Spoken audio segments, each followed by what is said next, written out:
Let's get right into it. We're going to tackle a really weird and honestly frustrating paradox, pulling from the work of Nate Dallas. And it's this. Why is it that so many genuinely good people, the helpers, the givers, the ones you can always count on, end up feeling totally drained, empty, and just bad? Well, it turns out your own goodness might be the very thing that's trapping you. Does this sound a little too familiar? Maybe you're the one who always puts your own dreams on the back burner for everybody else.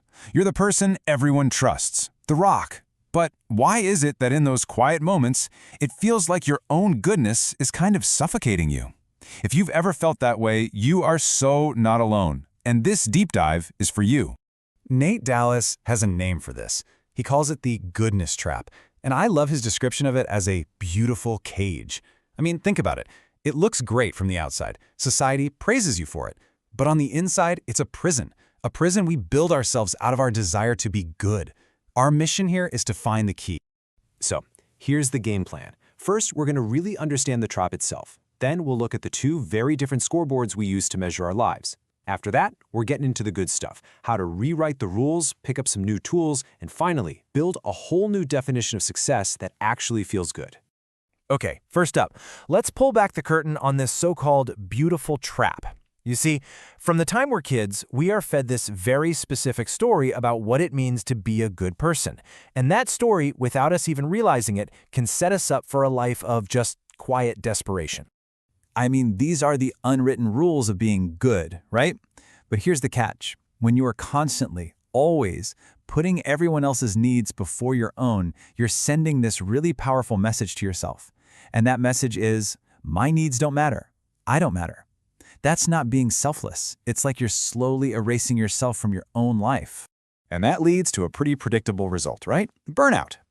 Just picture that amazing mom or dad who does literally everything for their family. Everyone praises them for it. But inside, they often feel totally empty, maybe even a little resentful. Their own bucket is just dry. And you simply cannot pour from an empty bucket. Real, sustainable goodness has to start by filling your own. So this brings us to a huge conflict in how we measure our own lives. Dallas frames this perfectly as a game being played on two totally different scoreboards. And the crazy part? Most of us are staring at the wrong one. On one side, you've got the external scoreboard. This is all the stuff the world sees and applauds. Your job title, your salary, how many likes you get. But then there's the internal scoreboard. This is the stuff only you can feel. Your happiness, your sense of peace, your self-respect. The goodness trap trains us to obsess over that external score, always asking, but what will people think, while we totally ignore the numbers on our own internal scoreboard. Just think about the person with the fancy, high-paying job that everyone envies. Their external score is off the charts. They're knocking it out of the park. But if they secretly hate their work and are stressed out every single day, well, their internal score is a big fat zero. That is not a victory. The real goal is to shift your focus from playing the external game to winning the internal one. Okay, so we get the problem. We see the trap. Now, what do we actually do about it? This next part is all about that crucial mindset shift. It's about realizing that the rules you've been playing by, yeah, they're optional. It is time to become your own rule maker. In school, we're all trained to look for that one right answer in the back of the book. And we carry that habit into our adult lives, always looking for someone else to tell us we're making the right choices. But your life isn't a textbook. Think about the person who was supposed to be a doctor, but chose to be a travel blogger instead. For her internal scoreboard, that was the 100% correct answer. And here it is. This is the word that so often keeps us locked in that cage. Should. I should work harder. I shouldn't feel this way. You know the drill. These shoulds are almost never our own rules.